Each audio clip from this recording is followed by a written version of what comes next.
Votre corps n'a jamais été conçu pour brûler la nuit.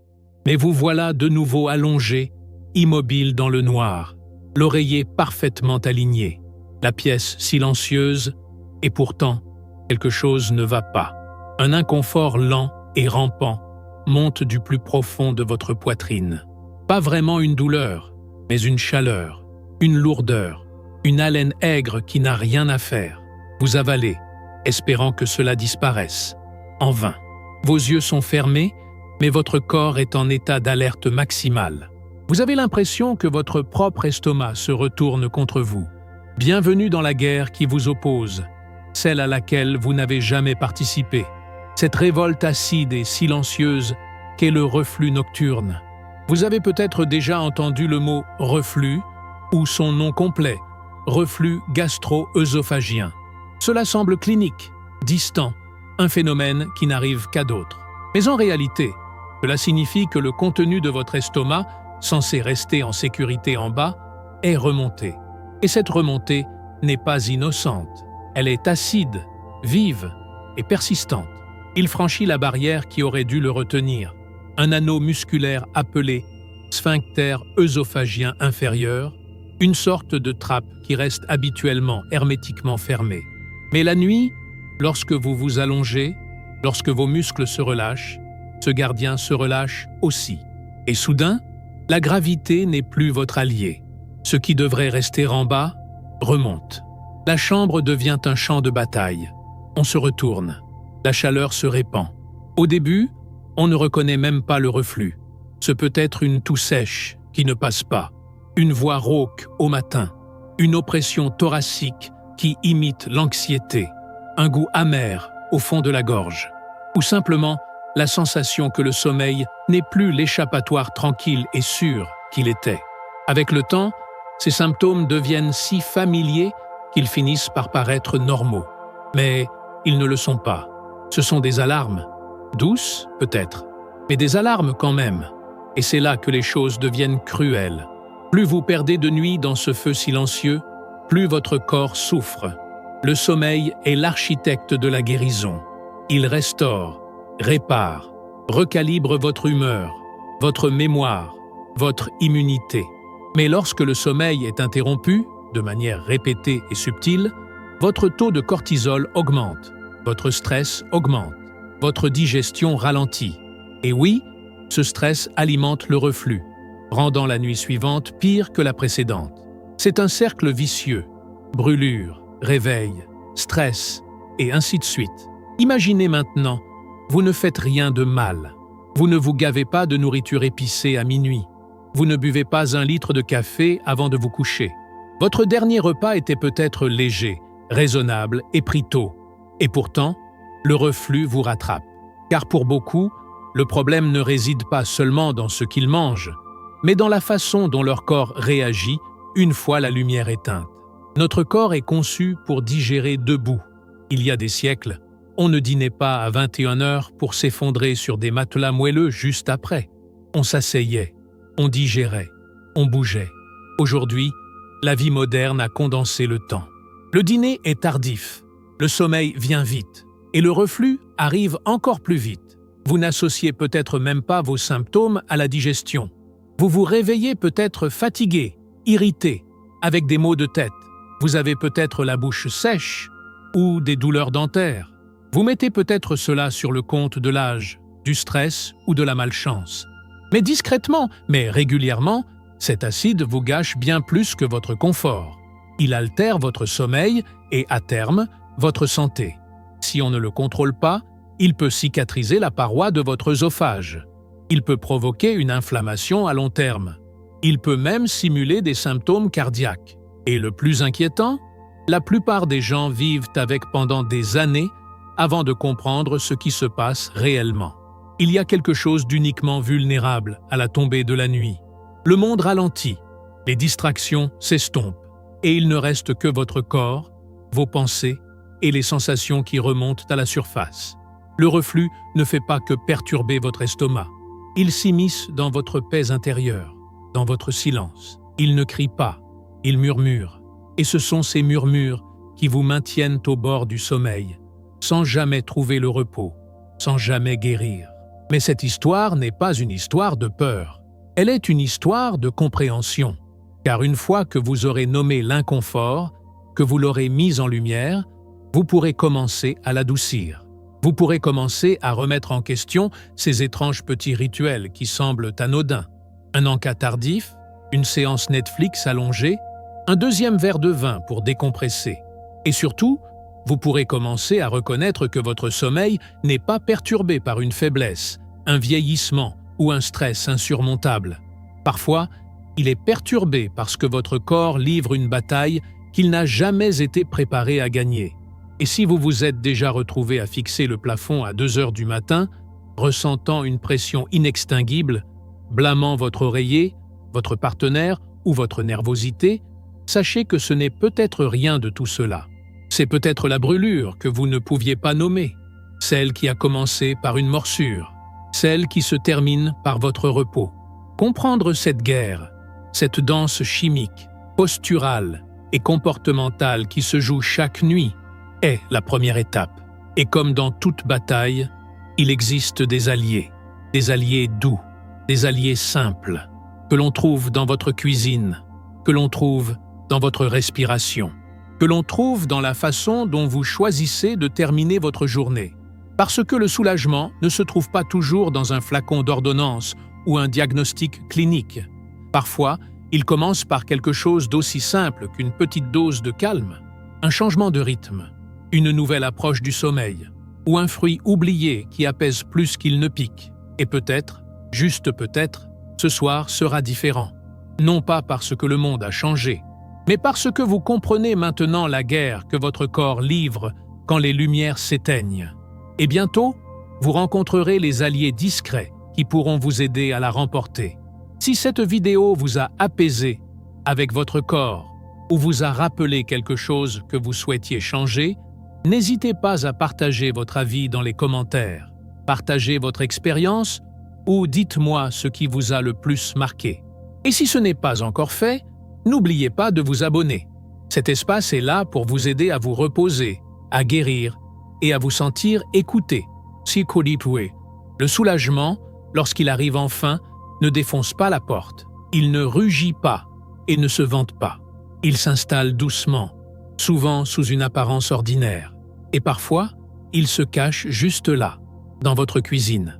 Si le reflux peut sembler une force monstrueuse, nécessitant une guerre pharmaceutique pour être domptée, la vérité est bien plus réconfortante. Il existe des alliés simples et naturels que votre corps non seulement reconnaît, mais accueille favorablement. Ce ne sont pas des pilules magiques ni des remèdes miracles. Ce sont des guérisseurs silencieux. Et certains des plus efficaces d'entre eux poussent directement de la terre. Prenons l'exemple du gingembre. Pas la version enrobée de sucre des biscuits de Noël, ni ces boissons artificiellement aromatisées qui prétendent avoir une pointe d'épices.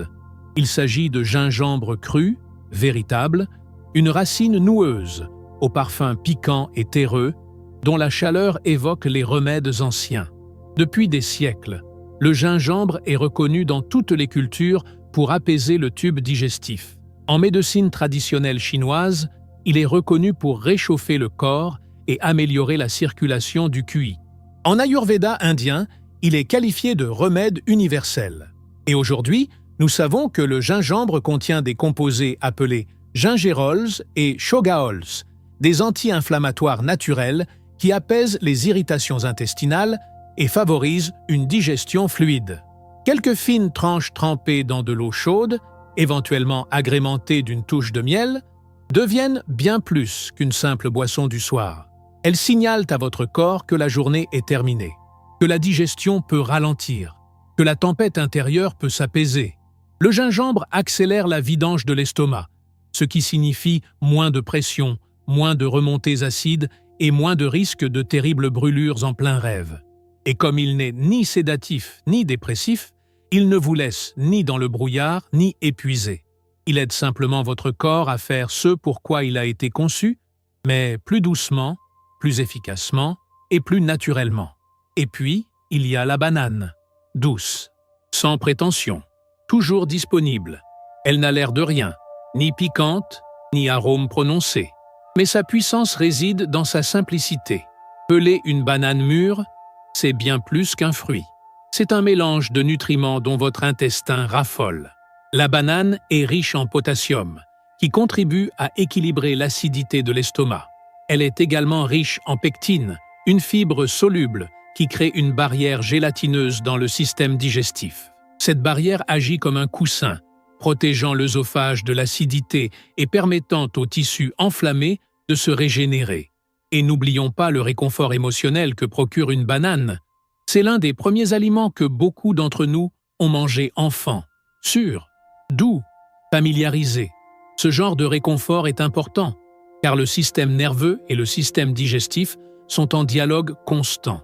Ce qui apaise l'esprit peut soulager l'intestin, et ce qui apaise l'intestin peut apaiser l'esprit. Une banane avant de se coucher n'est pas seulement un carburant. C'est un murmure de sécurité pour un corps qui a appris à s'attendre à l'inconfort. Imaginez maintenant un petit bol de flocons d'avoine chaud, sans sucre, sans additifs, juste des flocons d'avoine cuits lentement dans de l'eau ou du lait végétal, avec peut-être une pointe de cannelle. En mangeant, vous le ressentez, ce poids, cette présence apaisante dans votre ventre. L'avoine est riche en bêta-glucane, une fibre soluble qui non seulement stabilise la glycémie et apaise la faim, mais absorbe aussi l'excès d'acide gastrique comme une éponge. Contrairement aux encas plus lourds du soir, l'avoine ne pèse pas lourd dans l'estomac. Elle se déplace en douceur. Elle se digère sans à-coups. Elle apaise. Mais l'avoine ne se contente pas de tapisser votre intestin. Elle contribue à ancrer tout votre système. Lorsque votre glycémie est stable, vos cycles de sommeil sont plus réguliers. Lorsque votre estomac est calme, votre système nerveux ne vous réveille pas avec des signaux d'alarme.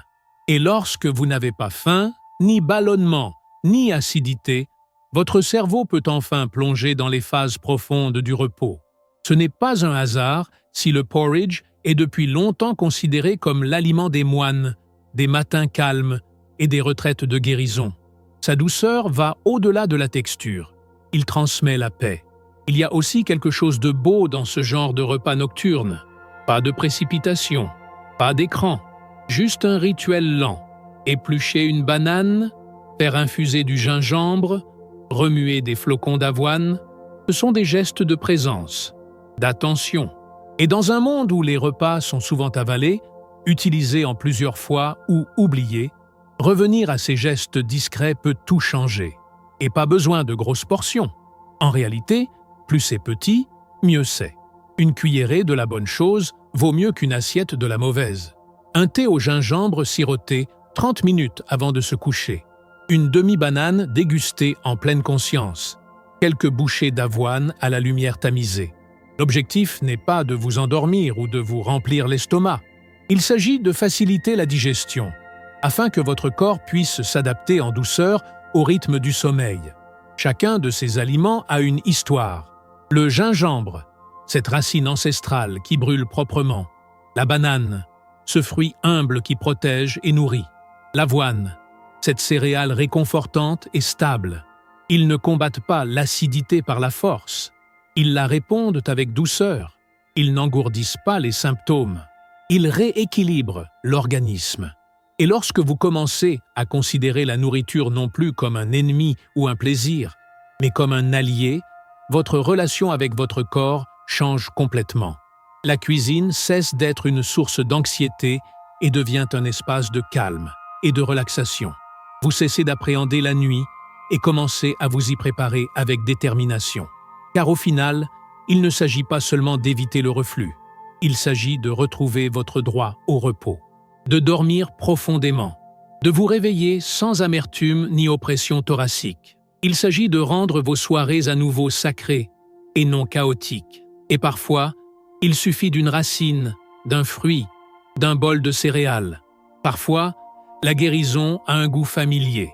Avez-vous déjà souffert de reflux nocturnes ou adopté de petites habitudes qui améliorent votre sommeil? Je serais honoré que vous partagiez votre histoire ci-dessous. Elle pourrait être utile à quelqu'un. Et si vous appréciez ce genre de contenu doux et attentionné, abonnez-vous pour que nous puissions poursuivre ce cheminement serein ensemble. Toutes les habitudes nocturnes ne sont pas aussi innocentes qu'elles le paraissent. Certaines vous arrivent avec confort et familiarité, murmurant des promesses de calme et de satisfaction, pour finalement semer le chaos dès que vous posez la tête sur l'oreiller. Ce sont les méchants de la soirée. Non pas avec des klaxons ou des étiquettes d'avertissement, mais avec des odeurs sucrées et des textures apaisantes qui trompent les sens et trahissent le corps. Elles sont séduisantes, certes, et efficaces, dans les pires des cas, car elles ne se contentent pas de vous tenir éveillé. Elles attisent le feu du reflux et le laissent brûler toute la nuit sans remords. Commençons par le plus apprécié d'entre tous, le café. Pour beaucoup, c'est le rituel sacré qui commence la journée, dynamise l'après-midi et se prolonge jusqu'en soirée. Mais la caféine n'est pas seulement un stimulant pour le cerveau. Elle stimule également la production d'acide dans l'estomac. Même des heures après votre dernière gorgée, elle peut continuer à influencer votre système digestif. Mais la caféine n'est pas le seul problème. Le café, par nature, est acide. Cette pointe amère que vous goûtez est un signe de son pH. Consommé en fin de journée, il peut irriter la paroi de l'œsophage et de l'estomac, détendre la valve œsophagienne inférieure et favoriser une remontée d'acide au moment même où vous essayez de vous détendre. Même le décaféiné peut être problématique pour certaines personnes, car si la caféine est réduite, l'acidité persiste souvent. Et puis il y a le chocolat, sucré, onctueux, et souvent le dernier plaisir avant le coucher. Un carré, une bouchée. Il n'en faut pas plus pour que votre intestin se détende lentement. Le chocolat contient non seulement de la caféine, mais aussi de la théobromine, un autre composé qui détend les muscles lisses, notamment celui qui maintient le contenu de l'estomac en place. Ajoutez à cela la forte teneur en matière grasse de nombreuses gourmandises chocolatées et vous obtenez le mélange parfait. Les graisses ralentissent la digestion, prolongent le temps de transit des aliments et augmentent le risque de reflux. Ça a peut-être un goût réconfortant, mais à l'intérieur, ça remue la situation. Discrètement, avec persistance. Imaginez maintenant un verre de vin ou une bière fraîche, sirotée lentement à la fin d'une longue journée. L'alcool est souvent perçu comme un allié de la détente, mais il est un ennemi notoire de la paix digestive. Comme le chocolat et la caféine, l'alcool détend le sphincter œsophagien inférieur, affaiblissant ainsi votre seule défense contre la remontée d'acide. Il stimule également la production d'acide et altère la fonction musculaire, ce qui ralentit la digestion. En résumé, il ouvre la porte et jette de l'huile sur le feu. Certains diront qu'un peu de vin les aide à s'endormir. Et oui, l'alcool peut induire de la somnolence. Mais le sommeil qu'il procure est superficiel et fragmenté, se soldant souvent par des réveils précoces et un esprit agité. Le prix à payer ne justifie pas l'illusion du calme. Les tomates ajoutent une touche de complexité supplémentaire. Vives et savoureuses, elles sont essentielles à de nombreux plats appréciés. Des sauces pour pâtes ou salades. Mais elles sont très acides. Associées à de l'ail, des oignons ou des épices épicées, elles créent un repas qui perdure longtemps après la vaisselle. Même une simple tranche de tomate sur un sandwich peut faire pencher la balance. Pour les personnes sensibles à l'acidité, les tomates peuvent être comme allumer une allumette près de feuilles sèches. Et consommées peu avant le coucher, elles peuvent déclencher des reflux, même chez des personnes qui n'en souffrent pas habituellement. Et la menthe poivrée, alors, cette saveur rafraîchissante et apaisante que l'on retrouve dans les thés, les bonbons et les pastilles à la menthe, on la recommande souvent pour la digestion, mais c'est là que ça se complique. Si la menthe poivrée peut détendre certains muscles du tube digestif et soulager les ballonnements ou les crampes, elle détend également la valve œsophagienne inférieure. C'est exactement le contraire de ce que l'on recherche pour gérer le reflux. Alors, cette innocente tisane à la menthe poivrée que vous avez sirotée après le dîner, pensant apaiser votre estomac, a peut-être ouvert la porte que vous tentiez de fermer. Les aliments épicés méritent leur propre chapitre. Qu'il s'agisse de flocons de piment sur une pizza, de sauces piquantes sur des tacos ou de ce fameux bol de ramen bien épicé, les épices stimulent la production d'acide. Elles peuvent irriter l'œsophage et provoquer une sensation de brûlure qui imite ou amplifie le reflux. Si certaines personnes développent une tolérance, d'autres trouvent que même une légère épice suffit à gâcher leur soirée. Et souvent, les effets sont tardifs. On peut se sentir bien après le dîner, pour se réveiller quelques heures plus tard avec la gorge qui semble en feu. Les aliments frits sont peut-être les coupables les plus sous-estimés. Dorés, croustillants, réconfortants, ils sont plus longs à digérer, demandent plus d'acidité et laissent l'estomac lourd plus longtemps. Frites, poulet frit, rondelles d'oignons, ces aliments peuvent s'immiscer comme une brique dans votre intestin. Et si votre esprit réclame leur croquant, votre corps en paie le prix par des heures de digestion perturbées et un sommeil agité. L'un des coupables les plus surprenants est le lait. Pendant des années, on a cru qu'un verre de lait chaud avant de se coucher pouvait apaiser l'estomac. Et si cela peut sembler réconfortant au début, la forte teneur en matière grasse du lait entier peut en réalité déclencher des reflux. Cet effet d'enrobage temporaire entraîne une augmentation de la production d'acide gastrique et un ralentissement de la vidange gastrique. Et pour les personnes intolérantes au lactose ou sensibles aux protéines laitières, les troubles digestifs sont encore plus graves. Même des habitudes apparemment saines peuvent se retourner contre vous, comme se brosser les dents juste après avoir mangé. Un dentifrice à la menthe peut irriter un œsophage déjà sensible, ou encore s'allonger trop tôt après le dîner, pensant qu'une petite pause ne fera pas de mal. Mais lorsque votre corps est à l'horizontale, l'acidité n'a besoin que d'une petite invitation pour remonter. Cette sieste de 30 minutes sur le canapé peut être la cause de cette sensation d'oppression thoracique 2 heures plus tard. Ce qui relie toutes ces habitudes et ces aliments, c'est leur synchronisation et leur effet sur les mécanismes délicats de la digestion. L'estomac n'est pas un récipient hermétique, c'est une poche musculaire qui bouillonne, se contracte et se coordonne avec d'autres systèmes.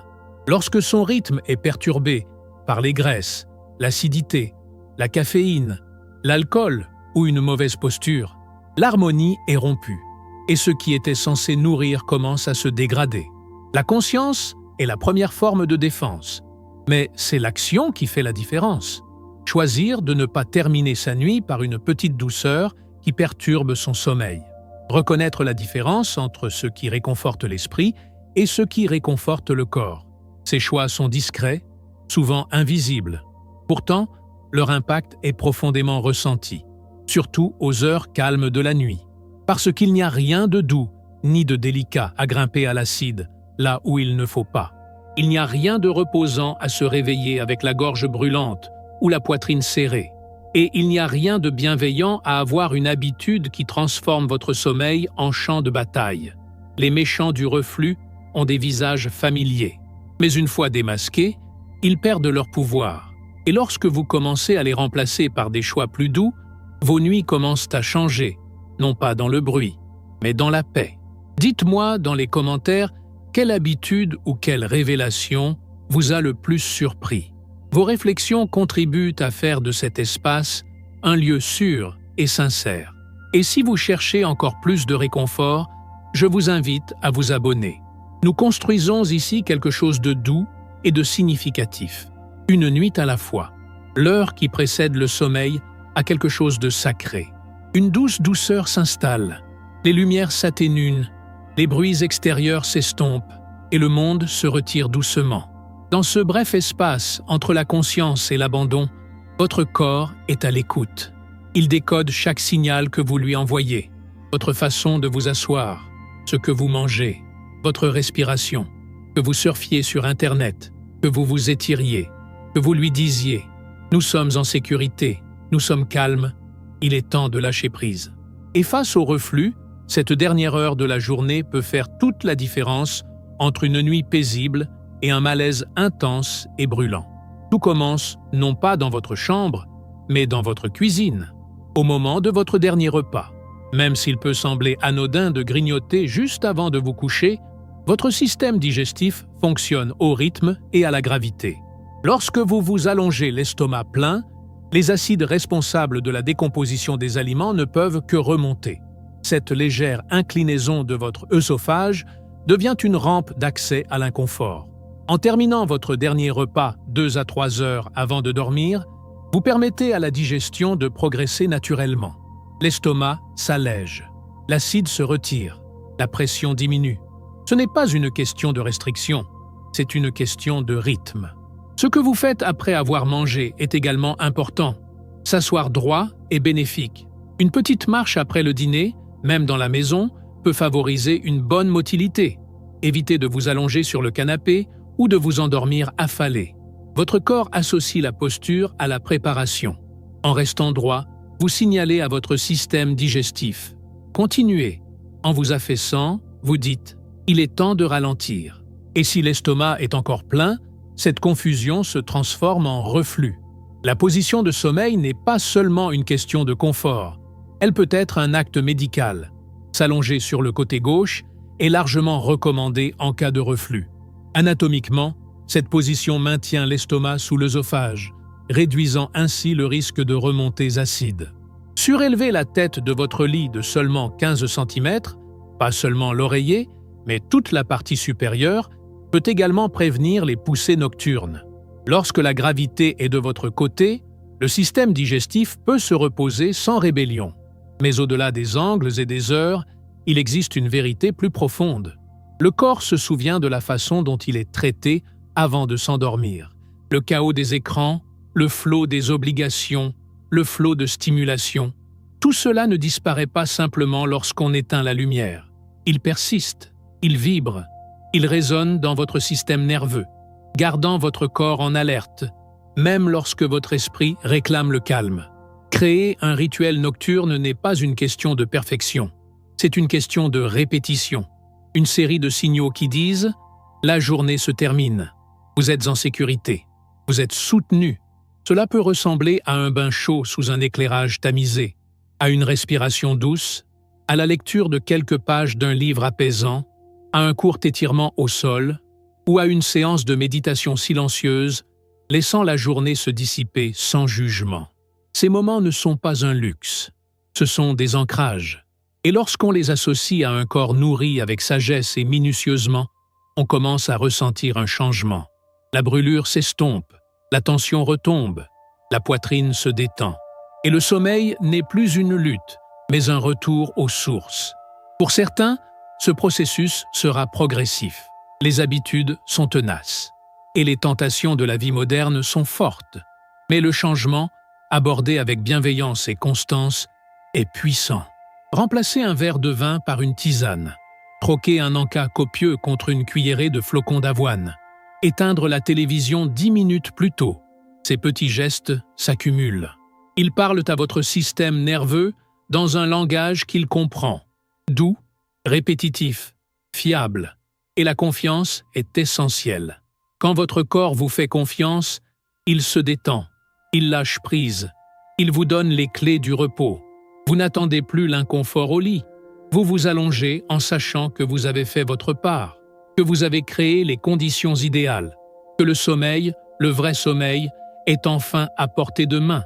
Il ne s'agit pas seulement d'éviter le reflux, il s'agit d'honorer son corps dans un monde qui nous pousse souvent à nous précipiter, à ignorer, à nous engourdir. Il s'agit de reconquérir la nuit, non pas comme une continuation du chaos, mais comme un sanctuaire, un lieu où la guérison s'opère en silence, où la paix se pratique, et non pas seulement se souhaite. Alors ce soir, en vous préparant à dormir, souvenez-vous de ceci, vos choix alimentaires, votre posture, votre rythme. Tout cela fait partie d'une histoire que vous racontez à votre corps, une histoire qui dit « vous êtes en sécurité, on prend soin de vous, vous pouvez lâcher prise maintenant. Merci d'avoir passé ce temps avec moi. J'espère que cela vous a aidé à vous sentir plus connecté, plus informé et plus autonome dans l'art délicat de la guérison nocturne. Si cela vous a parlé, si même un aspect vous a semblé familier, sachez que vous n'êtes pas seul dans votre quête de repos. Il y a encore beaucoup à découvrir, à apaiser et à comprendre. Et quand vous serez prêt, la vidéo suivante vous attendra à l'écran. Une continuation tranquille de ce voyage, un souffle, une nuit, un choix délicat à la fois. Faites de beaux rêves.